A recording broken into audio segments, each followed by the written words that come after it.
performance right now, but. Sigrid, you go first. Oh, I wasn't even listening because I was uncomfortable. What made you start performing? I think I might have a similar answer to something I've heard from a lot of people that, I don't even want to say that this is why, but I will. Is I think that like maybe a long time ago, maybe I was always kind of performing, didn't necessarily recognize that my life was a constant performance, by which meaning that I was constantly way too perceptive of everyone else, and so my reactions were constantly gauged towards other individuals. So I think maybe like 6 years ago, it became aware to me through dance that I could use this as a medium to communicate and be a little bit more free and open, and so it became very natural that I just started using this as less, I'm not so much aware of that I was performing it at first, but more as like realizing I could naturally be myself in this type of medium, in this format. And then later I became aware that, oh, like, I think I'm fucking lying all the time. Not necessarily, and that's what it's about. But for me personally, it was a little bit about that. And then after that instinct and finding a channel by which I could honestly communicate and actualize myself, I became fascinated with like how to manipulate and use performance in many different facets, and I'm still continuously fascinated by what can come and be made and lived. Stop that. Yeah. Yeah. Like this thing with performance where it is alive, but it's also honest because you're using your body. It's an extension of a tool, like the only real tool really that we have. Would you say you guys agree with that? Yeah. Do you have similar backgrounds with like why you came to performance?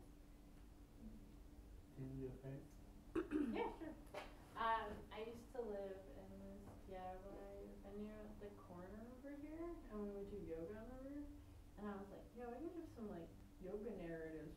Thing is, I'm not spiritual. Pretty negative on the world. So I get really dark. I was into dark yoga. It's like I would do that fucked up earth yoga. We put all the subwoofers on the ground, and everyone's doing yoga where you could feel the angry earth at them.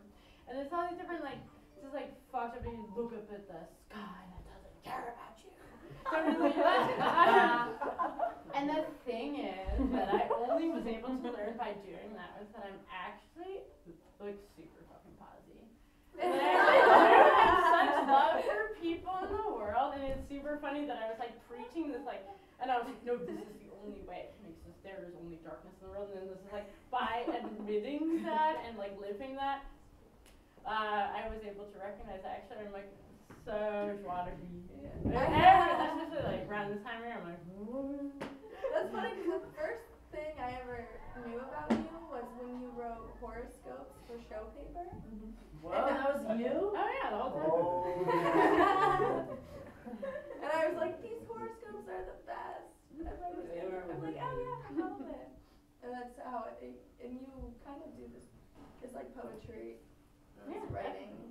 Or I'm like, you're all gonna die. And I was like, you're all gonna die is not the horoscope. You need to get a little deeper. And then they end up being positive by actually recognizing people's real problems and like addressing them in like a positive way. You're like, yeah, I can't be positive. Obviously full of light. Yeah. Well, tarot deck's gonna be the sun. It's like, how'd you get 4 sun cards? One of the deck. Yeah, that's me, man. So yeah. That's cool. That's where I came from. Yeah, speaking, so like words, and talking was a big part of all 3 of your performances. And, that extension is something that is more cerebral, more intellectual of the body, but it's still an extension. How do you, integrate that into your performance? Like, is that something you always do, or is it something that just became important? I feel like for me it's always changing. My relationship to language is I'm always, I think also kind of going back to what Sigrid said earlier about performing that is real or not real.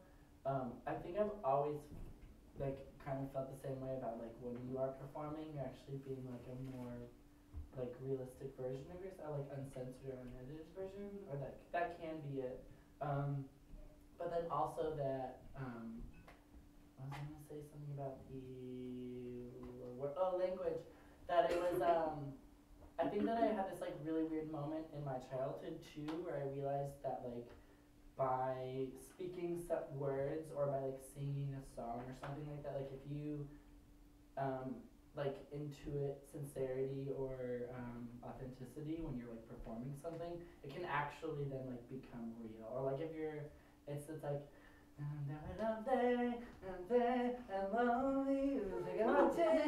you know, like the reason that Annie became so popular. So many people were like, it's unwell, you know, like that shit's real. And so, but then that also, what's crazy though is then, like, because that's like ground level base, whatever, reality. But then we have this other thing going right now, which is that like language is changing so rapidly all the fucking time that like a word that means like banji that like swept gay culture, then all of a sudden like what just became moot and like no one was saying it anymore, and then like even the way that we have like or that emojis have now integrated into like not just like cell phone text, but then like these other ways of communicate, or that we have like a more visual culture for language. I began to realize it's like we're probably entering this like really crazy transitional phase of communication where we're moving into all these images and less away from words, and so like in performance, it's almost like the performing of the words is advocating for like shifting or changing of it or transforming it. Mm-hmm. So especially when something is repeated over and over again, it's like that's the oldest form of magic is language. Language built like the city. Yeah, exactly, totally.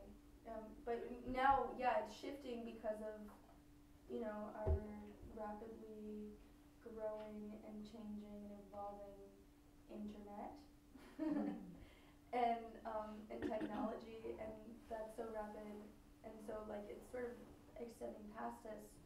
How do you feel like all of that is integrating with your body and the way that you create your art, which is through performance? Do you feel like you want your work to exist within that paradigm, like technology, internet? Do you want your performance to exist online? Do you want it to be accessible, or do you want it to be sacred? Do you want it to exist live? That's a lot in there. But, you know, run with it. I think it's just like any, like, okay, I bumped into this guy that I haven't seen a million years, and he just gone to Thailand. He's like, oh, I'll go to Thailand for like 2 hours. And then I was like, so are you like a tweeter? Like, do you Instagram any of your Thailand trip? And he hadn't at all. He was like, I have Facebook, that's enough. And I was like, actually, it's not enough? Yeah. And it wasn't really me telling him that he should use all three, because I'll look back what he does. But it was more like me defending the fact that I have all three, and I love all three. I was like, look, they actually all do different things. And so I feel like on Facebook is where I interface with like most people on like a really like more general, like still not suitable for work or Facebook, but just like it's like raunchy, but like it's like Disneyland raunchy. And then like I can get as wild as I want on every other platform.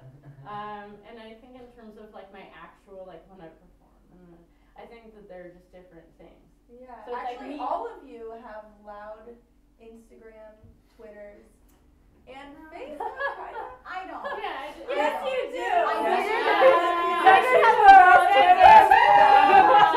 That was so 2 years ago, guys. No, you are loud. Sigurd, you're the I'm not best gonna Twitter. club kid these days. But that's what I mean, like all three of us are pretty active, like not IRL, but then IRL we're a different force to be reckoned with, and I think that's like the general vibe. We all have our avatar.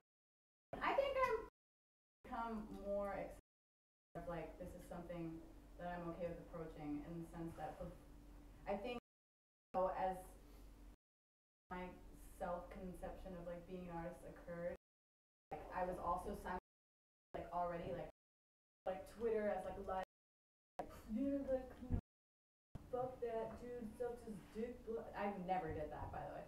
But I'm just saying, like, truthful and like honest, and then Instagram, whatever, you know, like there's a lot of good Instagrams I think are like valuable, they have like 10 likes, it's crazy.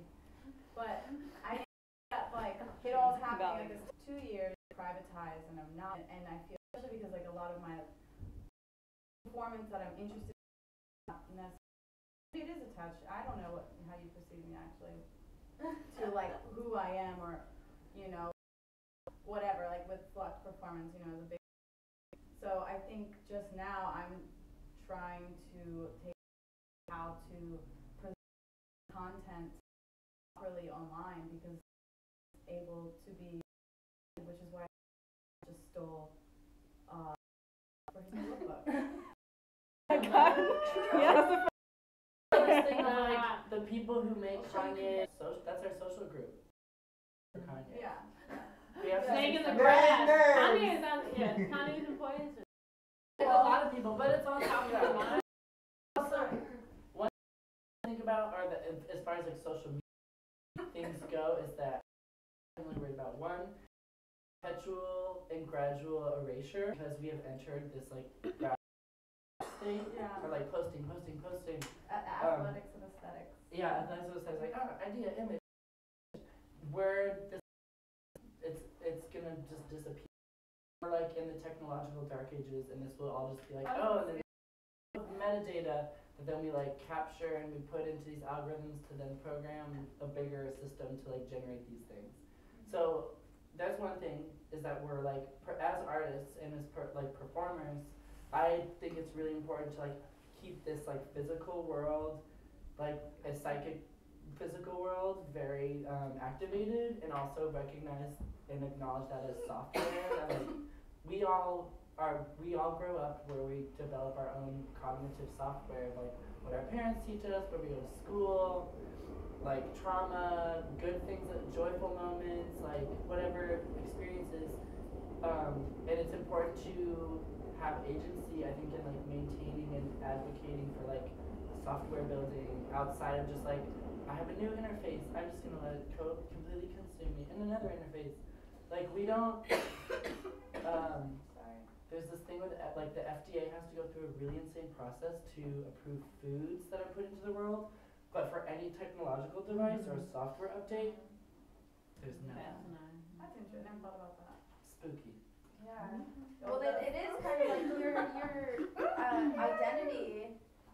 it is an avatar, and it has to be, because we're constantly changing emotionally, you know, all the time. And for that to translate into something that can't possibly change so quickly, or can if you're like active in that way. Some people are, I am not.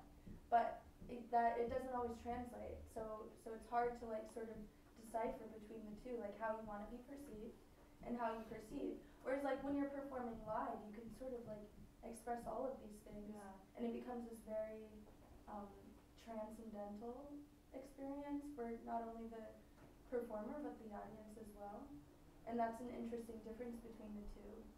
Do you feel like you have had any success in that like emotional translation in your work? And like, I mean, say tonight, you know, I feel like everyone sort of expressed this like part of themselves that was sort of dealing with both, because you're speaking and controlling, you know, and dictating as much as you are being physical and, you know, all that. Right?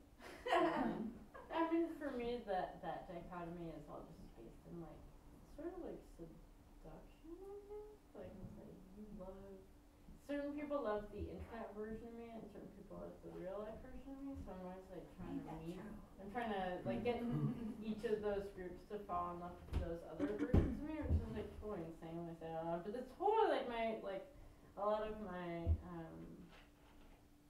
my different versions of my work, or like my versions of, or just different versions of seduction.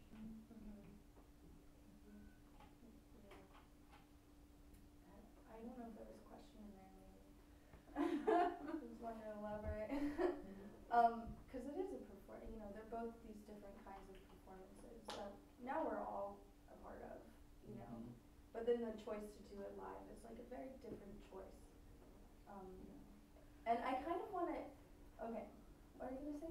You were gonna like address me or something? Yeah, I was. Yeah, I do feel like tonight I tried to, wait, what were we talking about? I blacked out. I was gonna go somewhere and I blacked, it's a problem. Emotions, I have a mental. what else? What were you gonna ask me? We have a psychic thing. I was actually gonna, I was gonna move on to health. Talk, ask you about health. Yeah, Wow. dude. And, What help? yeah, so I was gonna move. Do you know what you wanted to say? I thought you were gonna ask me something about control or something. Well, How's your health? my health is, but, sorry, Turn up. I wanted to ask you guys, just in general, do you feel like are you healthy people? I want to say, I think that every single person should have a different and a diverse idea of what health is. Cool. I'm Yes. a hypochondriac, so I have that version of health where it's like I hear about someone being sick and then stuff. And initially I do feel real empathy and like, what the hell? And then the next part is, which is horrible. I wish I could just be hypochondriac and just like care about other people's illness instead of my own. That's my health. Cigarette. What's up? We all suffer. Well, you know, it's like, I don't know, be preposterous, I don't care what you think. But I think I suffer from, like, most of us, which is like years of like different kinds of oppression and chemicals and like, you know, manipulation and control and like influence and like all this saturated material in me. So I've, you know, I don't know what it is. I don't think it's particular to me because I see it in other individuals, but you know, now I'm 29 and I've, you know, in the last like 5 years I noticed I have to take a million other precautions to maintain my health. So am I healthy? Like, yes, but no, because I'm like, it's a constant battle. It's like, I have to do like yoga every day, probably have to run every day. I should probably be meditating every day. I don't. Like, I have to watch what I eat. I have to take all these vitamins. It's like, I have to do these things. And also, like, I have to be around people while also maintaining, like, doing things and being productive. So it's like, it's a constant battle and struggle, but I think it's like healthy that we're all here. I think one of the most psychotic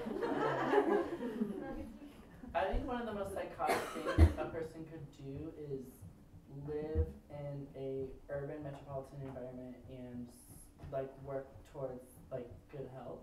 Cause it's like we're always perpetually being confounded with like all these things that are giving you like you really have like I think this I don't know it's weird to go to a place because like New York is really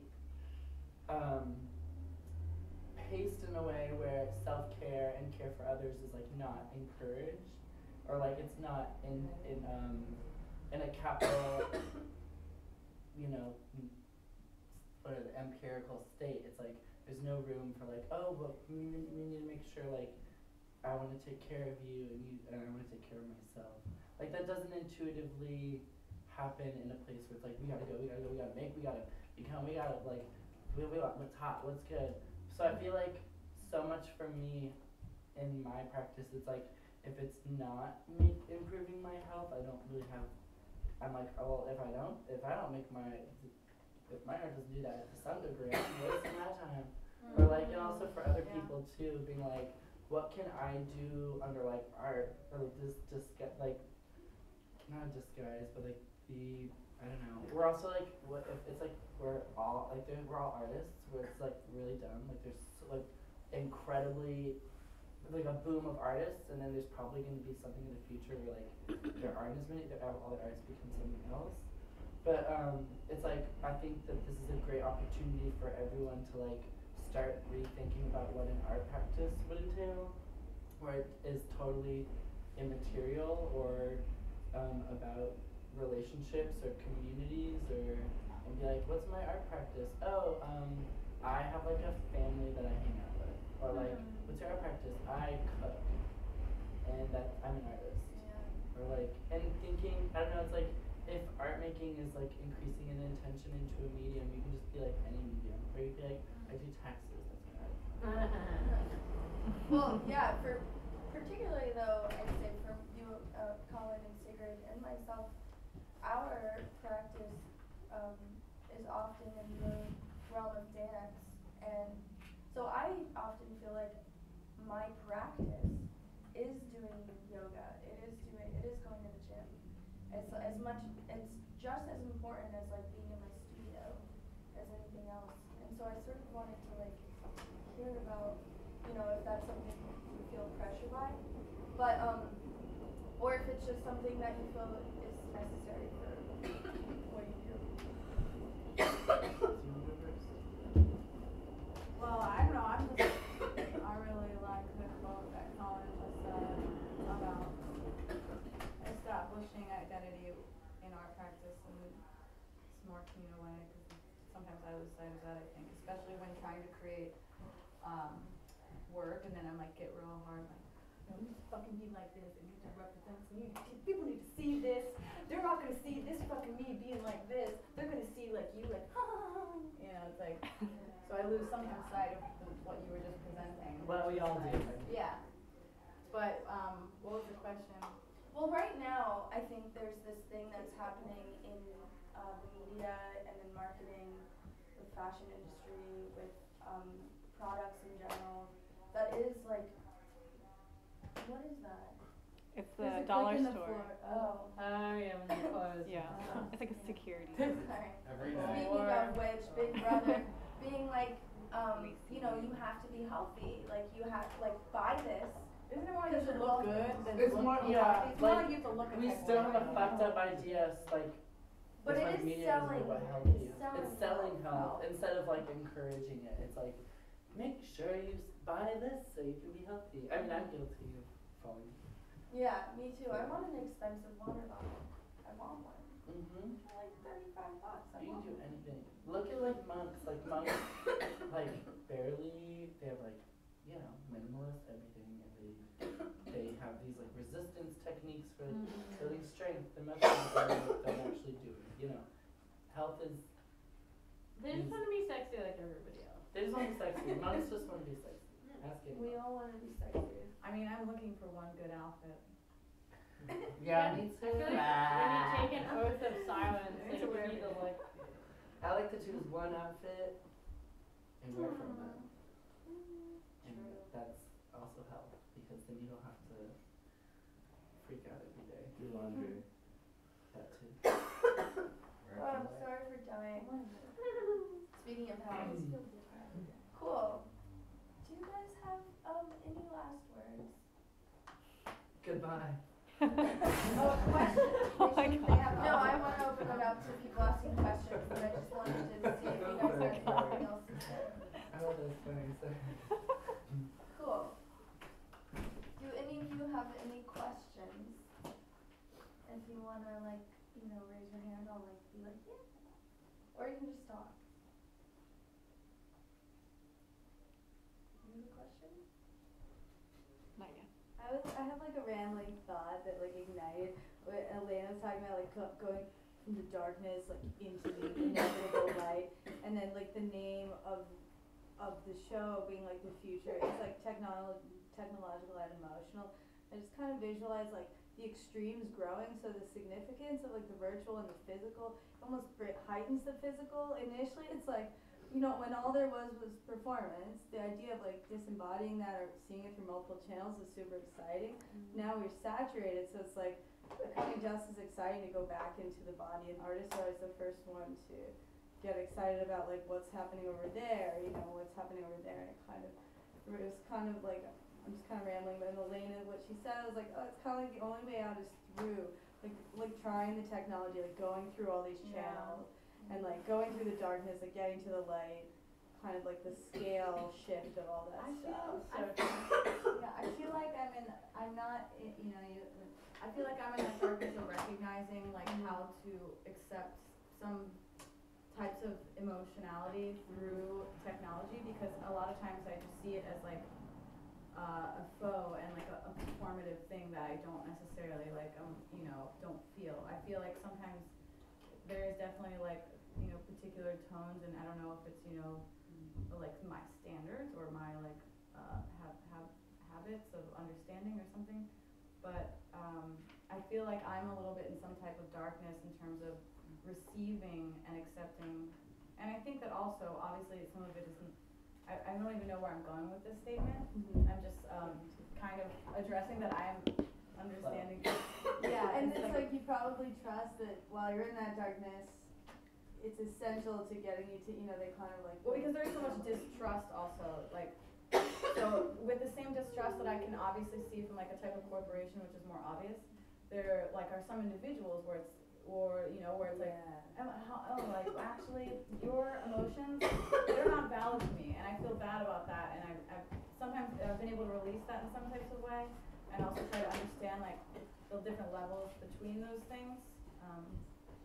Do you have something to say about that? I wanted to say that as far as dark, I think one of the darkness paths that I am like, I feel like I've ventured into, or that like I have to just deal with for the next, I don't know, duration of my life, is this this problem of like emotional erasure through technology, or it's like we don't really have a great way of talking about how our emotions manifest in the technology, like on the internet, or through the translation of an interface like a social media app, or like through email, or even through texting, which is like, for me, it's one of those things where it's like so troubling to me that I would like cry about it, but then I what is equally troubling to me is like how little I think people worry about that or think about it, and that it would be this thing that would like destroy me, but that no one else is like, oh, shouldn't we be thinking about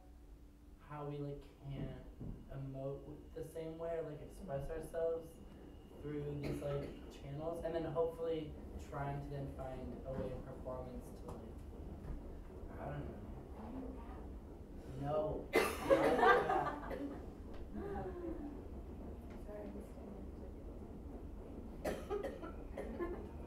I have a question. Sorry, Tilly, you should go outside. Feel the fresh air of the Bushwick street. The M train. My question is about in style and things that are in style in relation to health, but also in relation to what you guys do.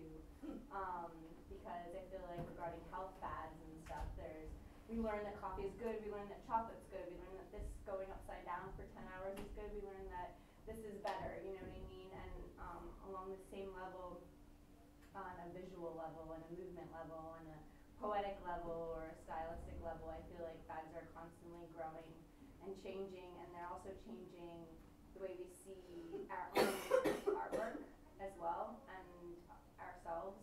And for sometimes, like for me, for example, like sometimes I do something and then I see that it's in style, or that a lot of people are doing it, and I'm like, wait, which came first? Is this something that like, was I just loving tea, and then now tea is like everyone's drinking tea? You know, that's just an example, but I feel like you see certain things, you know, where it's this relationship between being influenced by something and also influencing something.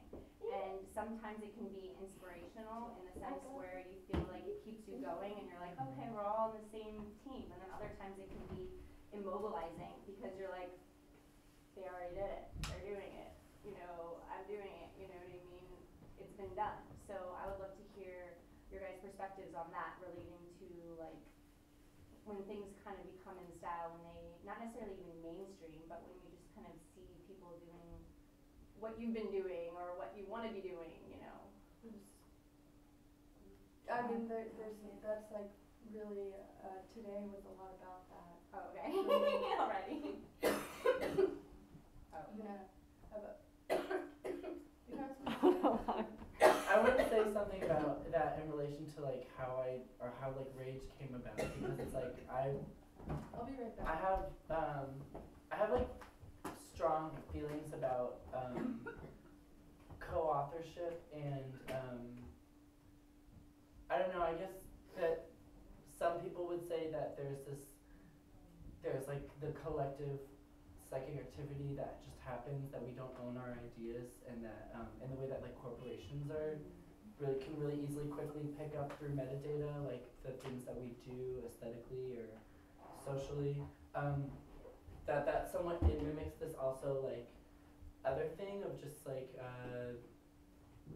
that we actually like if like any of the things that like I did today or like I mean I should just speak for myself, like I know that this has happened before and I know that some other artist has done this, and also that I would hope that rage would be this thing that like anyone can kind of go do, that it's like not my original idea. And I think we often like get or like there's this thing of like being like, hey, I worked really hard for this idea, I should get my credit for it. But like we're increasingly seeing like, I don't know, I guess a bleeding between the world, like the many different worlds of like where our source material comes from, how it gets processed, and then who it's given to. And we kind of, that's something that's not necessarily under our control. Which I don't know if it's a good thing or a bad thing, but like in that way I would hope that like a project like Rage, it could happen like in Indiana. And if someone would be like, I have this project called Rage, or someone, I don't know, that you know, it's like how, like why do you need to hold on to an idea for its market value, like that you're gonna make money off of it, like whatever, Kanye's gonna be pouring money off of it. No, definitely with hairdressers who was like, I have this idea for this motivation, and I was totally ripped off, and then they go into this like weird, because you know, you're supposed to talk to them, I guess, but if you ask them enough questions, they'll just stick to you. So it's like a hairdresser, table turns, they're still cutting, but so you never want to argue with it. But yeah, I've definitely had like hairdressers be like, I thought of this. Just my idea, it should be me. And I was just like, Laura, check this out. I'm gonna drop some knowledge on you. If you had that one good idea, you'll have another one. Yeah. Like you start small. And it's not really like a challenge, more just like life lesson. If you feel like someone took your idea, just make a new one since you're so good at it. It's not like that any kind of sarcasm. Like it's very true. Yeah. Yeah. Like, keep them coming. I also feel like there's also, and Jinx, ditto, all of that. But something that's been real with me too has also just been like, yeah, like who am I, like whatever, you know, like, okay, sure, you know. I mean, I think identity is something like really important to hold on to, but at the same time I think it's also really important to release. And you know, I have a lot of trouble going back and forth between my Eastern and Western philosophies. But I think, yeah, I don't know where I'm going with that, Jinx. Yeah, I just think it's like important to like also release identity, and I think also, you know, as an individual for myself, maybe that's just a theme is also like flowing and going and like, you know, I've definitely like been upset at certain times. I'm like, well, why the fuck are we doing this and that? But like, what does that actually amounts to nothing? Like, and whereas like in other instances in the past, I've been like, well, you know what? I'm a young genii, so I shall just accomplish a new task. Yeah, no, Monica, bend over, put your pussy in my pussy, and then I'll pick up your head in front of my cheek. And they didn't think of that one. And it's so good. Yeah, I think this is funny, like fads to me are like, it's just like perception and like what your like awareness is of. Like if you're like really into tea and like all you're gonna be thinking about is tea and like drinking tea and like looking for like tea jams and like Oh my god, that's where's the next tea like I wanna go there. I wanna go. it's like what you're looking for. You know, that was kind of the exciting thing about it, kind of like what he was saying, like, well, I hope there's gonna be a rage in Indiana. It's like, however, like You would never know there's a rage if you weren't looking modification for it. Like can be if Right. you're looking for it, you're gonna find it. Exactly, it's where you place your consciousness. So it's like if you're paying attention to Right. something, it's It's just gonna be like it's gonna be in your that's a life. fad. The same thing with like, I don't know, I guess I also was just in New Orleans for a month, and like it's insane how like no one there knows what this magazine is. They don't know the biennial is going on.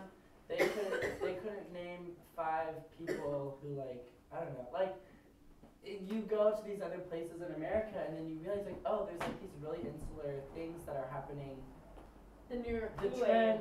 trend Kool-Aid of like New York. I Yeah. don't wanna call it trend Kool-Aid, but you know what I mean, like But we're it's all, the belief that there's nothing outside of here, and if you leave, you'll die. Like, So, think yeah, about- it's a Kool-Aid. I think a good example is drag, like look at what happened with drag in the last 10 years. Like it was like, oh, like RuPaul's Drag Race and then everyone's a drag queen, like, oh my god. And then now it's like, it's a rudimentary, just like, oh, it's now like, it's created this Yeah. like omnipresent layer on the New York life. We're just like, oh, everyone's a drag queen. Yeah, now we're all over it. We're like, Right. okay. Like, okay, I know, Next, like whatever. Pony, what's next. Next, give me a new thing, I need new ideas. I feel like performance can be kind of alienating and doesn't necessarily appeal to minorities or oppressed peoples. What do you think about that? Do you feel the need? Yeah. Okay. Do you feel the need to like bridge that gap, or Are do you speaking see like, it? are you saying like performance in, like, in my, Performance art? Yeah, performance in general. like, you don't see minorities performing, or are you saying you don't, or? Which, Yeah, I don't know, which 'cause I'm minority? I'm also thinking about like Or do I break just have to dancers have the and. clarification of the phrase, 'cause there was like, I feel like I could have perceived it. You mean like that we're a bunch of like, we're all pretty like racial similarity or like social similarity to each other, whereas like if we were to go to like say New Jersey, that this wouldn't be happening, and say like that, or yeah, I guess. Or it's like there's an idea that everyone can be a part of it, and then I guess I just don't know if that bridge is really being gapped all the time. I think it's an active I think a lot of people work from their heart, so obviously whatever things are gonna come out of people's like personal experiences. So yeah, if you're only tapping to a very specific community, then yeah, you're only gonna get the same shit. So it has to be an active thing where you're like, I am interested in working with people who have a different background from me or Yeah. whatever. And that's the only way And- that things can. You know, I always feel, well, not always, but like in the past, I've been like, oh my god, this is just, my point can't even get across because it's just a bunch of white women fucking like looking like a bunch of Salem witches, like no one knows what I'm talking about. But you know, this is like becomes biased because it's like it's not really my intention, but like a lot of my work in the past where I came from is just like I'm a community person. I'm like, who wants to come with me? You know, and it's like I open it up, and it's like, you know, but like who am I open to? I don't know. But and It obviously feels a things, little, sorry. things are guided obviously towards one way or another, but what? I just, like, it feels a little, when you're trying to find people that are minorities, it feels like you're like making that the existence of like racial tension or racism or like national tension like bigger, because it's like that's what you're trying to do. You're trying to find a black person for a performance, or you're trying to find an Asian person for a performance. And I think I've thought about this a lot because like I do see that there's a lot of similarities in the, you know, like there's a lot of white people in my performances, but that's because I opened it up and then these are the people who respond. I'm not in a position to like pay or whatever. But I think that's the important part. It's not race, it's class more than anything else, because we're all in the same socioeconomic bracket. We can all afford like to like be in this neighborhood and like have the like facility of oceanfront as a part of like what we do. Because it's like, I think more than anything else, there's like poverty, so much more poverty. Like that's I think the number one thing. And the people that would never have the incentive to even think about coming here, because they would never like have someone be like, would you be interested in trying this like experimental dance class, or would you want to like go to this Kundalini program, because it's like what is made like for us and by us. So I have a comment linked to this and a question, but I can kind of journey over here. Part of what I love about performance is the relationship between the performer and the audience member, and the ability for, like, say in a co-authored fluid performance environment, for power structures to really be dismantled or at least like played with in the relationship between strangers observing also experiencing and also influencing, and like the way that ideas and feelings and senses can be shifted and passed around. And so I think in that sense, you know, the potentially like mundane everyday way that you can have revolutionary actions and like transgress traditional power structures through performance is something that has bearing on what we're talking about here. But I'm also just kind of curious, like, to ask you guys what you enjoy asking or demanding of your audience members when you create a performance, and just how you approach that relationship, and how you approach the fact that when you are a performer, people always come with a set of preconceived ideas of what they're supposed to be, how they perform routines in the audience and all of that. So Honestly, I just try to destroy those things. I think that's, for me, it's like any sort of like that imbalance with or what is the preconceived notion of like audience versus performer. Like, I'm here to do a show for you. Like, here's my little jig. You know, it's like, you know, as a performer, like one of my main intentions is to like break that ground between, you know, which is also a metaphor for like a million other things. Like, I just want to break that ground, you know, bringing it together, and also like challenge one another of like what's possible here. Like, what's the potential between, you know, both parties, and you know, like how will you respond? How can you respond? And like, why is a response necessary? I would hope to like do it subconsciously and not have like pause it, like I want my audience to do this, or I want my performers to do this, but just be like, this is what I'm gonna do because of the life experiences I've had, and I'm not trying to like change the world or like convince them of something, but I'll just like do it as I would do it, and then whatever happens, like people can take it for whatever they want to make it. I like performing for people who kind of know it's about to happen to them, but if they like don't, and if they think it's just kind of like, I don't know, it's just kind of, I'm like kind of understanding, like low key. So if I come out with some crazy stuff, or like I'm a part of some crazy performance piece and we're all like acting insane, like lighting things on fire, like screaming and cursing and taking mushrooms, whatever, just like all that normal stuff. I don't know, the only relationship I want to have is if they're having a good time. It's not, I don't want to alienate anyone or even like shake them up or even change their ideas. I just kind of like have a nice time with each other, like have a little bit like, yeah, you thought this was gonna suck, what do you thought? Like that's like literally all I have to offer. I do think that sometimes like, I mean this is like maybe selfish and like a personal experience, but sometimes I feel, and which is like how I didn't like identify as an artist till I was like 24, and like the only way I found that is because I'm constantly alienated from like every single like group. Like, I lived in the city and in the county, and like neither could I get accepted by like any party.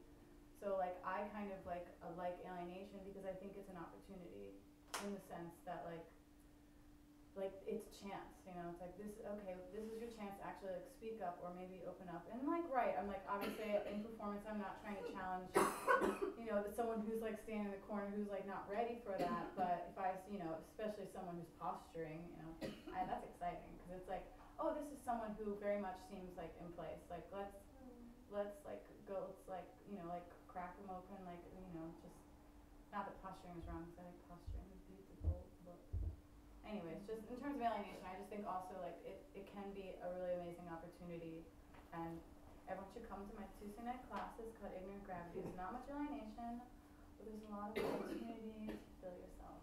that wasn't out of like. Honestly, I'm worried about you. I'm like, yeah. Yeah, You should go to bed. Yeah, we can call it here, I think. Someone say I just something want to nice. sort of close it up. If anyone has one last question, but Well, unfortunately, I missed the performance because I was dragged to horrible open mic. But you know what? I was really, because I'm black, I was really into minority talk, and I think that like did the report that just came out on Gawker about like 90% of all, so 90% of people that work at all museums are white. So I think a lot of times us as young artists, we don't want to take, take the responsibility that we are a mirror image sometimes of those institutions in a sense. So like if you're pandering mostly to a white audience, maybe you're pandering mostly to a white audience because most of the people who will commission and want to see your work or give you money for your work will be white. It doesn't always have to be like a completely conscious thing, it's just like something that happens. I mean, like I know a ton of black performance artists, but they're not always put on disc, they're not always considered, the trending new artist, maybe because they're not following a certain aesthetic, but that's just like a little answer I wanted to add. So everyone's okay. Museums are historically like a colonial thing, like the British go and collect things from other parts of the world and display them in the museums. Like before art was anything, it was artifacts and no, I don't believe that conversation about like art is not artifacts. Like the fact that artifacts are called artifacts is like completely like racist thing. Right, that's what I'm saying. It's a colonial thing. So like, and that's like the white presence, like the history of the museum. But like everybody having a community around what they do and something emerging out of a neighborhood or a subculture is like very much the history of almost all the music movements, breakdancing, like everything kind of comes that way. And then if it gets appropriated by the museum, if that's the correct thing, but that's kind of like the history. I don't know. I took some students on a field trip to the museum with what was that show? Chris Ophelia show was that, and my student Francis Santos was like, museums are for white people, and I was like, you're totally right, but, and not that like that's true, but that's true, like what his observation is correct. I'm like, your observation is absolutely correct, but we're gonna see this Chris Ophelia show, and it's like black man, his work's really political, and it's gonna be cool. And it was just kind of cool to have that conversation with young people and be real about it, because what you're saying is this sort of just happens. It's not like necessarily set up that way, Or it's happened. yeah, I'm just Well, I think that's what this conversation is, like about, or like why, I'm interested in having these like discussions is because there are all these issues that like we're dealing with all the time, like with performance and like whether you're a performer yourself or you're a fucking avatar, like online, like how you incorporate these questions of race and gender and like, things that are constantly like in the things that we read, in the things that surround us on the streets and otherwise, like how do we talk about those things? How do you do it as a performer? Like how do you do it as a performer online? These are things that like I think we should be discussing all the time. But yeah, I think one of the most important things you said was about like not being like, oh, because I am like this ethnicity, I need to fight for this one specific ethnicity's rights or something, of being like trying to at least ask the question, or like this thing of like, even though I'm like not a part of this thing, I should still be an advocate for like this type of equality or this type of like, and recognizing it's our responsibility as like the people in this room to like recognize the things that we think are systemic like problems about how we are categorized and how we form this like this group to talk about this conversation and to change it in the way that we want to. Like it's corny I hate saying it, but it's in our hands. We can do it. Like Booger puddle. go. I'm also a blind optimist, so. Ditto. Second that. Cool, chill. Thank you guys. Thank you. Thank you. I'm gonna take a battle selfie. Oh wait, everyone's staying here. Everyone. Peace sign, Bridget. 3, 2, 1, peace sign, please. The peace signs. Can you talk some peace? Oh, you I got guys these. are Like- sure. I don't want to War's over, Mine's not Bridget. working very well. Oh, look at Gillian. What's going on? Lucas, war's over. Come inside. Thank you guys so much. Thanks, y'all. Keep it real. I hope it like pointed at something. I know, it's like, I like Colin's foot.